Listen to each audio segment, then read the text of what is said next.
Hello BSc second same के सभी students, कैसे हैं आप सभी लोग। उम्मीद है कि आप लोग ठीक होंगे। आज हम लोग जिस टॉपिक को डिस्कस करने जा रहे हैं वो टॉपिक है हमारा, हम आज कार्बन मोनोऑक्साइड का एमओ डायग्राम देखेंगे, ठीक है।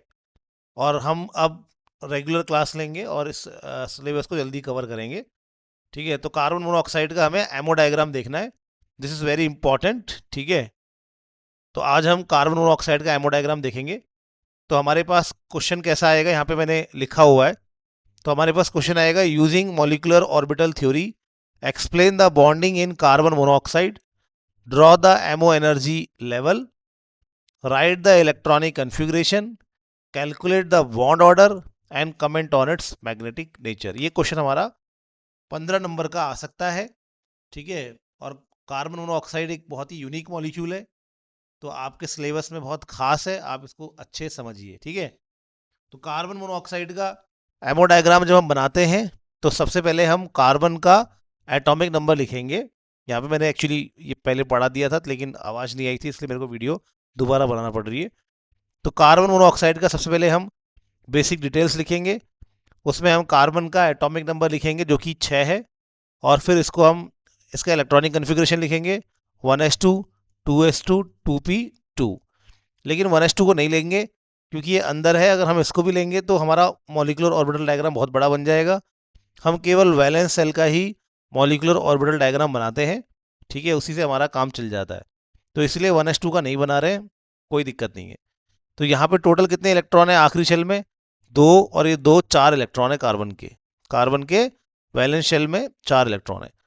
अब ऐसे ही हम ऑक्सीजन का करेंगे। ऑक्सीजन का एटॉमिक नंबर कितना है? 8 है। 8 है तो 1s2, 2s2, 2p4। तो ये ऑक्सीजन का एटॉमिक नंबर हो गया 8, और ये उसके इलेक्ट्रॉनों का डिस्ट्रीब्यूशन है। अब इसको नहीं लेंगे, इसको ना लेने का कारण क्या है कि भैया ये बहुत अंदर है, ठीक है। और हम वैलेंस शेल का ही बनाएं तो ज़्यादा बेटर है, क्योंकि हमारे पास जगह कम होती है, ठीक है। तो हमने आखिरी शेल का ही लिया है। इसमें टोटल कितने इलेक्ट्रॉन है? 2 प्लस 4 6। तो total electron in carbon monoxide कितने होंगे? तो कार्बन मोनोऑक्साइड में टोटल कितने इलेक्ट्रॉन होंगे? 4 कार्बन की तरफ से आ गए, आप दिख रहा होगा आपको यहाँ पे रेड मार्क कर रखा है, ठीक है। तो यहाँ पे 4 जो है इलेक्ट्रॉन कहाँ से आ रहे हैं? 4 इलेक्ट्रॉन कहाँ से आ रहे हैं? 4 इलेक्ट्रॉन कार्बन की तरफ से आ रहे हैं। और यहाँ पे जो 6 इलेक्ट्रॉन है वो ऑक्सीजन की ओर से आ रहे हैं। तो टोटल यहाँ पे कितने इलेक्ट्रॉन हो गए? टोटल यहाँ पे 10 इलेक्ट्रॉन हो गए, ठीक है। अब आगे बढ़ते हैं। अब हम देखेंगे, अब आगे की कहानी समझने के लिए यहाँ पे जो लिखा है आप इसको नोट कर लीजिए, मैं इसको डिटेल में समझाने वाला हूँ, ठीक है। अभी आप फिलहाल के नोट कर लीजिए, इसी से आगे हम थोड़ा इसको समझते हैं। अब देखो, कार्बन मोनोऑक्साइड में सीओ में कार्बन और ऑक्सीजन 2 एटम है, ठीक है। कार्बन मोनोऑक्साइड में कितने एटम है? 2 एटम है, ठीक है। तो कार्बन मोनोऑक्साइड में हमारे पास 2 एटम है, एक हमारे पास कार्बन है और दूसरा हमारे पास क्या है? ऑक्सीजन है। और दोनों डिफरेंट एटम है, दोनों क्या है? डिफरेंट एटम है। इसीलिए हम कार्बन मोनोऑक्साइड को क्या कहते हैं? इसीलिए हम कार्बन मोनोऑक्साइड को हेट्रो न्यूक्लियर मॉलिक्यूल कहेंगे, क्योंकि कार्बन मोनोऑक्साइड में 2 डिफरेंट एटम्स हैं, इसीलिए हम उसको क्या कहते हैं? Hetero nuclear molecule. अब यहाँ पर जो कार्बन होता है, कार्बन से ज़्यादा इलेक्ट्रोनेगेटिव ऑक्सीजन होता है, ठीक है। इलेक्ट्रोनेगेटिव का मतलब है इलेक्ट्रॉन खींचने की क्षमता। अगर कहीं पे कार्बन है और ऑक्सीजन है तो दोनों में कौन अच्छे से इलेक्ट्रॉन खींचता है अपनी ओर? ऑक्सीजन खींचता है, ठीक है। तो इलेक्ट्रोनेगेटिव आइटम आप ध्यान रखना, फोन, ये सबसे ज़्यादा स्ट्रॉन्ग इलेक्ट्रोनेगेटिव होते हैं। इनमें सबसे ज़्यादा फ्लोरीन होता है, फिर ऑक्सीजन होता है और फिर नाइट्रोजन होता है, ठीक है। तो कार्बन मोनोऑक्साइड में कार्बन से ज़्यादा इलेक्ट्रोनेगेटिव कौन है? ऑक्सीजन है। और ऑक्सीजन क्या कर रहा है? ऑक्सीजन इसलिए इलेक्ट्रोनेगेटिव है क्योंकि वो बॉन्ड के इलेक्ट्रॉनों को अच्छे से अपनी ओर खींचता है, ठीक है। तो ऑक्सीजन इलेक्ट्रोनेगेटिव हो गया। इसका फायदा क्या है? इसका क्या मतलब है? तो ये इलेक्ट्रोनेगेटिव है ना ऑक्सीजन, तो ऑक्सीजन अच्छा इलेक्ट्रोनेगेटिव है। तो जब ये एक अच्छा इलेक्ट्रोनेगेटिव है तो ये क्या करेगा? 2s के और 2p के, अपने जो 2s का ऑर्बिटल है और 2p का ऑर्बिटल है, इसको कार्बन मोनोऑक्साइड क्या करता है? अपनी ओर खींचता है। सॉरी, फिर से फिर से बताऊंगा कि जो ऑक्सीजन है वो बहुत अच्छा इलेक्ट्रोनेगेटिव एटम है, तो ऑक्सीजन का न्यूक्लियस बहुत पावरफुल है, उसके खींचने की क्षमता बहुत अच्छी है। तो ऑक्सीजन का न्यूक्लियस बहुत पावरफुल है, तो ऑक्सीजन क्या करता है, अपने 2s और 2p को अपनी ओर ज्यादा खींचता है, अपनी ओर खींचता है। तो ऑक्सीजन का 2s और 2p नजदीक रहते हैं न्यूक्लियस के। ऑक्सीजन का जो 2s है और 2p है वो कहाँ रहता है, न्यूक्लियस के क्या रहते हैं, नजदीक रहते हैं। ठीक है, ओके। और कार्बन का अगर मैं यहीं पे कार्बन का बनाऊं, तो कार्बन का न्यूक्लियस तो ऐसा ही अच्छा खींचने वाला होता नहीं है। तो कार्बन का जो 2s होता है वो दूर रहता है और 2p भी दूर रहता है। ठीक है, ये कार्बन का हो गया। ठीक है, और ऑक्सीजन का अगर बनाऊं तो ऑक्सीजन का न्यूक्लियस बहुत पावरफुल है, ये 2s को बहुत नजदीक खींचता है, तो बहुत नजदीक ले आता है, 2p को भी बहुत नजदीक ले आता है। ठीक है, इससे क्या होगा भैया, ऑक्सीजन के केस में 2s नजदीक रहता है न्यूक्लियस के, इसलिए इसकी एनर्जी कम होगी, यहाँ पे लिखा हुआ है। इसी वजह से ऑक्सीजन के 2s और 2p की एनर्जी कार्बन से क्या होती है, कम होती है। ये बात को ध्यान रखना है। तो ऑक्सीजन एक हाईली इलेक्ट्रोनेगेटिव एटम है, उसका न्यूक्लियस बहुत स्ट्रांग है, तो उसका न्यूक्लियस अपने 2s और 2p को, अपने 2s और 2p को, उसके कार्बन की नहीं, अपने 2s और 2p को ऑक्सीजन का न्यूक्लियस क्या करता है, अपने नज़दीक रखता है, अपने नज़दीक खींचता है। और जब कोई ऑर्बिटल न्यूक्लियस के करीब और करीब होता है तो उसकी एनर्जी कम हो जाती है। इसीलिए ऑक्सीजन के 2s की ऊर्जा क्या है, क्योंकि वो नज़दीक है ना न्यूक्लियस के, तो ऑक्सीजन का 2s जो है नज़दीक है, कार्बन का 2s क्या है, दूर है, इसलिए कार्बन के 2s की एनर्जी ज़्यादा होगी, ऑक्सीजन के 2s की एनर्जी क्या होगी, कम होगी। ठीक है, अब हम एमो डायग्राम बनाएंगे। अब हम क्या बनाएंगे, मॉलिक्यूलर ऑर्बिटल थ्योरी में इसी का यूज़ करेंगे। ठीक है, तो क्या होता है, कम होती है। ठीक है, ये हमने बता दिया। अब हम इसका एमो डायग्राम बनाएंगे, तो यहाँ पे हमने लिखा कार्बन, यहाँ पे हम लिखेंगे कार्बन, और यहाँ पे हम लिखेंगे ऑक्सीजन। ठीक है, ओके। अब यहाँ पे हम लिखेंगे कार्बन का, यहाँ पे लिख रहे हैं, यहाँ पे एनर्जी आएगी, ये जो इस तरफ है यहाँ पे एनर्जी, ये ऊपर की तरफ क्या है, एनर्जी बढ़ रही है। ठीक है, यहाँ ऊपर की तरफ एनर्जी बढ़ रही है। अब यहाँ पर क्या होता है, यहाँ पे मैं बनाता हूँ कहीं पे, इसको थोड़ा सा और नीचे बना लेते हैं क्योंकि मुझे ज़्यादा जगह चाहिए। ठीक है, इतनी जगह आएगी, थोड़ा सा नीचे बनाते हैं इसको।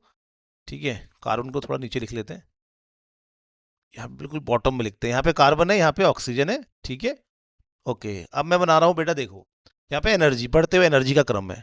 तो कार्बन का जो 2s है, अगर कार्बन का 2s यहाँ पे होगा, ठीक है, ये कार्बन का क्या है, 2s है, तो ऑक्सीजन का 2s जो होता है वो बहुत बहुत नजदीक होता है ना, ऑक्सीजन के बहुत ऑक्सीजन के न्यूक्लियस के बहुत नजदीक होता है। तो ऑक्सीजन का न्यूक्लियस बहुत पावरफुल होता है, अपने 2s को अपने पास रखता है, इससे इसके 2s की एनर्जी कम होती है।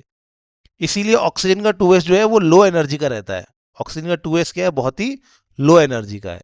ठीक है, टोटल कितने इलेक्ट्रॉन है बेटा, मैंने बताया ना आखिरी में, मतलब आखिरी यानी कि कार्बन के पास क्या होता है, 1s2 2s2 2p2। ऑक्सीजन के पास क्या होता है, 1s2 2s2 2p4। इसको तो मैं दिखाऊंगा नहीं, क्योंकि ये इनको बनाएंगे तो हमारे इस पूरे टेबल में आएगा ही नहीं, आप भी मत बनाना, केवल इनको दिखाऊंगा मैं। ये लास्ट के 2s को दिखा रहा हूँ, 2p को दिखाऊंगा, उससे काम चल जाएगा। टोटल कितने इलेक्ट्रॉन होते हैं, यहाँ 2s में कितने इलेक्ट्रॉन है, कार्बन के पास कितने हैं, 2s में 2 और 2p में 2, यानी कि टोटल कितने इलेक्ट्रॉन हो गए, 4 कार्बन के पास है और 6 हमारे ऑक्सीजन के पास है। टोटल कार्बन मोनोऑक्साइड में हमें 10 इलेक्ट्रॉन यहाँ पे भर के दिखाने हैं, मतलब वैलेंस में दिखाने हैं, 1s का नहीं दिखा रहे हैं, उसका दिखाने की जरूरत नहीं है। ठीक है, अब भरेंगे उससे पहले हम क्या करेंगे, कार्बन का 2s दिखा रहा हूँ मैं ऊर्जा के हिसाब से यहाँ पे कहीं पर भी इमेजिनरी, और कार्बन का ऑक्सीजन का 2s नीचे दिखाऊंगा, एनर्जी में बहुत नीचे दिखाऊंगा। क्यों दिखाऊंगा ऑक्सीजन का 2s नीचे, क्योंकि ऑक्सीजन का न्यूक्लियस अपने 2s को खींचता है, उसकी एनर्जी को कम करता है। ठीक है, ओके। अब बताऊंगा 2p, अब 2p बनाते हैं। तो कार्बन का 2p यहाँ पे होता है कहीं पे, कार्बन का 2p, अपने कार्बन का 2p जो है वो यहाँ पे मैंने बना दिया, थोड़ा सा इसको ऊपर बना दें, ये है कार्बन का 2p, यहाँ पे मैंने कार्बन का 2p बना दिया। ठीक है बच्चों, ऐसे करके, तो ये कार्बन का 2p हो गया। इसमें एक है 2pz, फिर एक है 2px, फिर एक है 2py। ठीक है, अब ऑक्सीजन का अगर 2s नीचे है, ऑक्सीजन का 2s नीचे है, ऑक्सीजन ने क्या करा, अपने 2s को खींचा, तो वो अपने 2p को भी तो खींचता है, तो इसलिए ऑक्सीजन का 2p भी नीचे होता है। ठीक है, ऑक्सीजन का 2p भी नीचे होता है। एक काम करते हैं, मैं कार्बन के 2s को ब्लू से दिखाता हूँ ताकि हमें बेटर समझ में आए। तो ये हमने कार्बन का 2s यहाँ ब्लू से दिखा दिया। ठीक है, ओके। और ऑक्सीजन का हम दिखाते हैं इस कलर से। ओके, तो ऑक्सीजन का 2p जो है वो भी तो नजदीक में है ना, ऑक्सीजन का न्यूक्लियस क्या कर रहा है, अपने 2p को भी खींच रहा है। तो ऑक्सीजन का 2p भी क्या है, वो भी लो एनर्जी का है, यहाँ पे कहीं पे दिखाऊंगा मैं। इससे ऑक्सीजन अपने 2s को तो खींच ही रहा है, अपने 2p को भी खींचता है। तो इसीलिए ऑक्सीजन का 2p जो है कार्बन के 2p से लेस एनर्जी का होता है। तो मैं यहाँ पे कहीं इसका 2p दिखाता हूँ, ठीक है। तो यहाँ पे मैं इसको दिखा रहा हूँ। ये कौन सा कलर है, कलर का भी समझ नहीं आ रहा, ठीक है।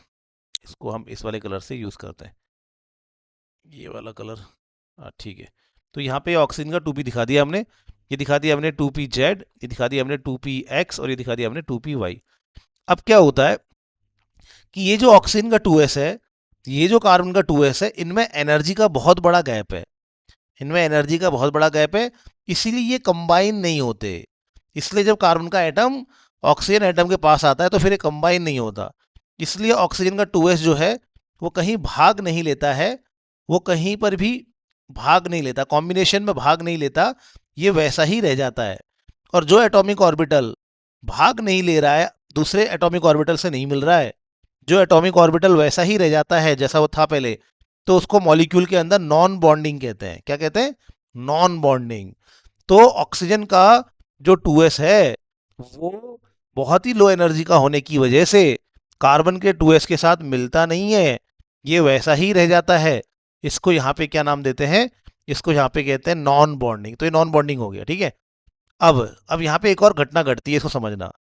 यहाँ पर क्या है, यहाँ पे कार्बन का 2s और कार्बन के 2p बहुत नजदीक होते हैं। कार्बन का 2s और कार्बन के 2p के बीच में गैप बहुत कम होता है, यहाँ पे गैप ज्यादा होता है, यहाँ पे गैप कम होता है, ठीक है। तो इसीलिए कार्बन यहाँ पे हम दिखा नहीं पाए, थोड़ा ऊपर दिखाना चाहिए था इसको हमें, ये गैप ज्यादा है, ये गैप बहुत नजदीक है। मैं इसको ऐसे नजदीक बना देता हूँ ताकि आपको ये और समझ में आए। ये क्या होता है कार्बन के केस में, क्या होता है कार्बन के केस में, ये जो है ये गैप बहुत ही कम होता है। कार्बन के केस में ये जो हमारा 2s है, ये जो हमारा यहाँ पे 2s है कार्बन के केस में, ये 2s बहुत नजदीक होता है इसके, ठीक है, ये इसके नजदीक होता है। तो इसीलिए यहाँ पे क्या होता है कार्बन के केस में, ये s इस pz के साथ मिल जाता है, ये s जो है इस pz के साथ मिल जाता है, और यहाँ पे दो नए ऑर्बिटल्स बनते हैं, ठीक है, मिलने से पहले। मतलब ये s जो है कार्बन का, वो अपने ही pz के साथ मिल जाता है और ये बन जाता है sp क्या बन जाते हैं? दो sp ऑर्बिटल्स बन जाते हैं। तो यहाँ पे sp मिक्सिंग हो गई। कार्बन मोनोऑक्साइड में क्या हुई? कार्बन मोनोऑक्साइड में इसके और इसके ऑर्बिटल मिलने से पहले ही, कार्बन मोनोऑक्साइड में कार्बन के और ऑक्सीजन के ऑर्बिटल मिलने से पहले ही कार्बन का s जो है वो अपने ही pz के साथ मिक्स हो जाता है। और अब ये कार्बन का s यहाँ पे रहेगा नहीं, ये यहाँ पे नहीं रहेगा, वो किस में चेंज हो गया? sp में। और ये चेंज हो गया किसमें? ये यहाँ से हट गया, ये sp में चेंज हो गया, और ये pz भी हट गया, ये भी किस में चेंज हो गया? sp में चेंज हो गया, ठीक है, समझ गए? तो इसको समझना आप लोग। तो ये अब एक sp बन गया, ये दूसरा sp बन गया। अब ये जो sp बनता है, ये sp क्या करता है? इस pz के साथ, ये जो pz है उसके साथ ये sp क्या करता है? हेड टू हेड ओवरलैपिंग करता है। और मतलब ये sp है और ये pz है, ये आपस में क्या करते हैं? ये आपस में कंबाइन होते हैं।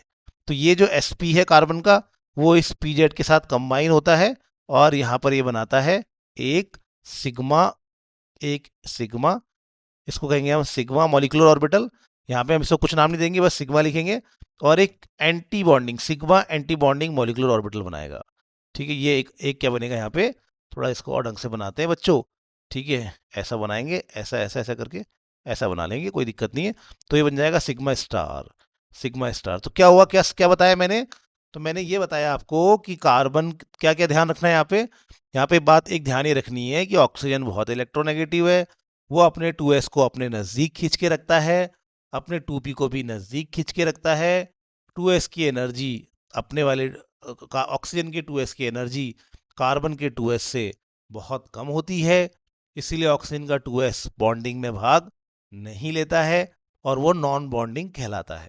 और यहाँ पर क्या प्रक्रिया हो रही है? कार्बन के साइड में क्या हो रहा है? कार्बन के साइड में जो कार्बन का 2s है वो अपने ही 2pz के साथ इंटरमिक्स हो जाता है, इसको यहाँ पे कहेंगे sp मिक्सिंग।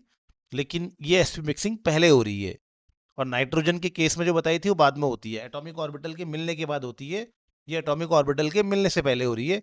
इसको प्री कह सकते हैं, प्री sp मिक्सिंग कह सकते हैं। तो यहाँ पे sp मिक्सिंग हो रही है, ये s इस pz के साथ मिक्स होता है, ठीक है, ये वाला s इस पीजेड के साथ मिक्स होगा और यहाँ पे 2 sp ऑर्बिटल्स का फॉर्मेशन करेगा, हाइब्रिड ऑर्बिटल का फॉर्मेशन करेगा, ऐसा भी कह सकते हैं हम। ठीक है, तो ये 2 बन गए और ये खत्म हो गया। अब ये 2s खत्म हो गया, ये पीजेड खत्म हो गया। अब ये जो sp है, ये sp इस पीजेड के साथ, ये दोनों भी एनर्जी में इनमें बहुत ज़्यादा डिफरेंस नहीं है तो मिल जाते हैं। तो ये sp इस पीजेड के साथ क्या करता है, इस पीजेड के साथ ये कंबाइन करता है। अब इनका कॉम्बिनेशन कैसा होगा, क्योंकि ये एक हाइब्रिड ऑर्बिटल है और पीजेड जब इसके साथ मिलेगा तो ये हेड टू हेड ओवरलैपिंग करेगा, तो सिग्मा यहाँ पे नेचर आता है मॉलिक्यूलर ऑर्बिटल का। तो ये sp और ये pz जब मिलेंगे, बहुत ही आसान है, तो ये दोनों मिलके क्या बनाएंगे, एक सिग्मा मॉलिक्यूलर ऑर्बिटल और एक sigma star anti bonding molecular orbital बनाएंगे। ठीक है, और इस sp का क्या होगा, ये sp कहीं बॉन्ड में भाग नहीं लेता, ये sp कहीं पर भी किसी के साथ मिलता नहीं है, क्योंकि अभी ये sp का नेचर क्या है, sigma head to head overlapping करने का। sp कैसे करता है, हेड टू हेड ओवरलैपिंग करता है ना, तो हेड टू हेड ओवरलैपिंग तो इस sp ने कर ली, तो ये sp तो बेकार हो गया, क्योंकि यार px क्या करता है साइड वाइज, py क्या करता है साइड वाइज, तो इसलिए sp वैसा ही रह जाता है। ये sp हमारा वैसा ही रह गया, ये भी क्या हो गया, नॉन बॉन्डिंग। ये sp भी हमारा क्या हो गया, नॉन बॉन्डिंग। ये वाला sp ऐसा जाएगा नॉन बॉन्डिंग के रूप में। अब ये px क्या करता है, ये अब इसमें आते हैं, इस px में, तो ये px क्या करता है, देखना बहुत इंटरेस्टिंग है। तो ये px आता है और इस px के साथ ये px क्या करता है, इस px के साथ ये ओवरलैपिंग करता है, मतलब मिक्स होता है और यहाँ पे बनाते हैं एक हमारा, क्योंकि px कैसा बॉन्ड बनाता है मैंने आपको बताया था, px जो होता है वो हमेशा साइडवाइज करता है। ठीक है, pz हमेशा क्या करता है, हेड टू हेड करता है, ये pz हेड टू हेड करेगा, सिग्मा बनाएगा, लेकिन px और py क्या करते हैं, साइडवाइज करते हैं। तो ये px और ये 2px क्या करेंगे, यहाँ पर पाई बॉन्डिंग मॉलिक्यूलर ऑर्बिटल बनाएंगे, इसको पाई एक्स कह दूंगा, और ऐसे करके ये क्या करेंगे, ये px और ये px जब क्या बना रहे हैं, 2px, ये पाई बॉन्डिंग मॉलिक्यूलर ऑर्बिटल बना रहे हैं, तो उसी वक्त ये क्या करते हैं, पाई एंटी बॉन्डिंग भी बनाते हैं। ठीक है, ऐसे जैसे ही बना लो, मैंने डॉट डॉट बना लिया, तो यहाँ पे ऐसे करके ये, तो ये यहाँ पे एक पाई एंटी बॉन्डिंग, पाई स्टार बन जाएगा। ठीक है, पाई स्टार एंटी बॉन्डिंग बन जाएगा। ठीक है, वैसे ही अभी 2py और ये 2py मिलेगा, तो यहाँ पे क्या बनेगा, एक और बनेगा, पाई वाई बॉन्डिंग बनेगा, इसको पाई स्टार एक्स कर देते हैं, इसको pi x bonding molecular orbital, pi star x anti bonding बनेगा। अब ये 2py भी मिलेगा, इस 2py के साथ मिलेगा ना, तो जब ये 2py इस 2py के साथ मिलेगा तो क्या बनाएगा, ऐसे कर लो आप, इसको कैसे भी जोड़ लो, कोई दिक्कत नहीं है, अब यहाँ पे हर जगह जोड़ नहीं सकते, इसको ऐसे ही यहाँ पे बना लो, इसको मैं ऐसा करता हूँ, इरेज करता हूँ। ठीक है, अरे इसको हम इरेज कर देते हैं यहाँ से। ठीक है, ऐसे करके इरेज कर दिया हमने। ठीक है, तो ये हमने बनाने की कोशिश की। ठीक है ना, ओके, इसको मैं पूरा बना लेता हूँ ऐसे, और इसको भी मैं एक काम करता हूँ कि, ठीक है, इसको मैं डैश डैश डैश दिखा लो, कोई दिक्कत नहीं।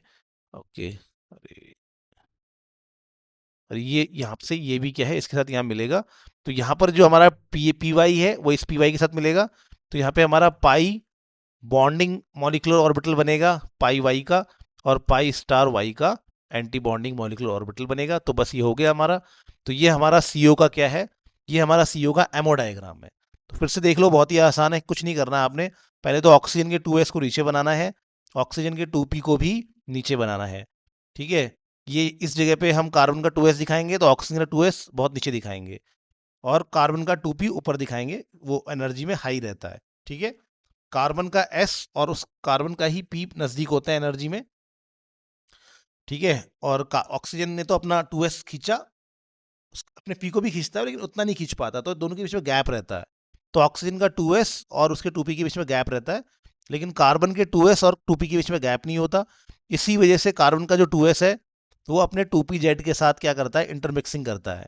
कार्बन का 2s 2pz के साथ sp मिक्सिंग करेगा, तो यहाँ पे 2 sp ऑर्बिटल्स बनेंगे। अब हमें आपस में कार्बन के एटॉमिक ऑर्बिटल्स को और ऑक्सीजन के एटॉमिक ऑर्बिटल को कंबाइन करना है। तो ऑक्सीजन का ये 2s बहुत लो एनर्जी का होता है, ये कहीं पर भी भाग नहीं लेता, तो ये वैसे ही रह जाता है, और जो एटॉमिक ऑर्बिटल कहीं पर भी भाग नहीं लेते वो एंटी बॉन्डिंग कहलाते हैं। ठीक है, तो ऑक्सीजन का ये एंटी बॉन्डिंग हो जाएगा। ठीक है, और ठीक है, ओके, अब ये वाला sp क्या करेगा, ये वाला sp यहाँ पे कहीं, अच्छा ये वाला sp क्या करेगा, नीचे वाला sp क्या करेगा, ये नीचे वाला sp क्या करेगा, 2pz के साथ ये वाला sp और ये 2pz आपस में मिलके सिग्मा बॉन्डिंग मॉलिक्यूलर ऑर्बिटल और sigma star anti bonding molecular orbital बना देंगे। ये वाला sp क्या करेगा, इसको कोई मिलेगा ही नहीं, तो ये वैसा ही रहेगा, नॉन बॉन्डिंग रहेगा, nb यानी कि नॉन बॉन्डिंग। अब px क्या करते हैं, px एक बार पाई बॉन्डिंग बनाएंगे और पाई स्टार एंटी बॉन्डिंग बनाएंगे। ऐसी py भी क्या करेंगे, पाई बॉन्डिंग बनाएंगे और पाई स्टार एंटी बॉन्डिंग बनाएंगे। चलिए इनमें इलेक्ट्रॉन भरते हैं। इलेक्ट्रॉन कितने हैं हमारे पास, इलेक्ट्रॉन हमारे पास कितने हैं, 10 है। ठीक है, तो 10 इलेक्ट्रॉन भरते हैं, नीचे से भरना है। तो 1 2 3 4 5 6 7 8 9 10। तो आपने ये कार्बन मोनोऑक्साइड में क्या कर दिया, इलेक्ट्रॉन्स को भर दिया। अब ये बनाने के बाद, ये बनाना आप एग्जाम में, ठीक है, ओके। तो ये बनाना आप, और इसको आप क्या करना, इसको भी बनाना, लेकिन बाद में इसके यहाँ पे नीचे एसपी लिख देना, ठीक है। तो अब आप क्या करेंगे, इसका बॉन्ड ऑर्डर निकालेंगे, बॉन्ड ऑर्डर। तो आप इसका बॉन्ड ऑर्डर निकालेंगे, तो बॉन्ड ऑर्डर बराबर होता है bonding minus anti bonding upon 2। तो यहाँ पे बॉन्डिंग में कितने इलेक्ट्रॉन है, इसको काउंट नहीं करना है, ये तो नॉन बॉन्डिंग है, नॉन बॉन्डिंग के इलेक्ट्रॉन काउंट नहीं करने हैं, केवल एंटी बॉन्डिंग के इलेक्ट्रॉन काउंट करने हैं, बॉन्डिंग और एंटी बॉन्डिंग के करने हैं। तो बॉन्डिंग वाले ये हो गए सिग्मा पाई, ये सब बॉन्डिंग हो गया। कितने बॉन्डिंग है, 1 2 3 4 5 6, 6 बॉन्डिंग हो गए। एंटी बॉन्डिंग में कहीं इलेक्ट्रॉन है क्या, इसमें कहीं पर भी नहीं है, तो इसमें एंटी बॉन्डिंग में 0। तो कितना जाएगा, 6/2 यानी कि 3। तो कार्बन मोनोऑक्साइड का बॉन्ड ऑर्डर कितना आ गया, अगर मैं यहाँ मेरे ऊपर आ रहा है तो दिख लेते हैं। कार्बन मोनोऑक्साइड का बॉन्ड ऑर्डर कितना आ गया, 3, ठीक है। और इसका वो कैसा होगा, magnetic character, all electrons are paired, सभी इलेक्ट्रॉन्स क्या हैं, पेयर्ड है। सभी इलेक्ट्रॉन्स क्या हैं, सभी इलेक्ट्रॉन पेयर्ड हैं, सभी इलेक्ट्रॉन पेयर्ड हैं। इसीलिए माफ कीजिएगा, इसलिए ये कैसा होगा, ये सभी इलेक्ट्रॉन पेयर्ड होते हैं, कोई मैग्नेटिक कैरेक्टर नहीं होता, उसको कहते हैं डायामैग्नेटिक, ठीक है। उसको कहते हैं डायामैग्नेटिक नेचर, थोड़ा सा इसे लिख लेंगे, स्पेलिंग मिस्टेक हो रही है, तो इसको कहते हैं डायामैग्नेटिक इन नेचर, ठीक है। तो ये हमारा क्या है, ये हमारा कार्बन मोनोऑक्साइड का क्या हो गया, कार्बन मोनोऑक्साइड का ये हमारा पूरा का पूरा एमओ डायग्राम हो गया, ठीक है। तो यहाँ पे यही लिखा हुआ है कि CO is a heteronuclear diatomic molecule, oxygen is more electronegative than carbon, therefore oxygen के एटॉमिक ऑर्बिटल क्या होते हैं, lower in energy than carbon के ऑर्बिटल्स। और मैंने ऐसे दिखा दिए हैं, ऐसे इसको, ये इसका स्टैंडर्ड एमओ डायग्राम है, इसको नोट कर लीजिए। Thank you. अगली क्लास में बने रहिए, अगली क्लास के लिए थैंक यू।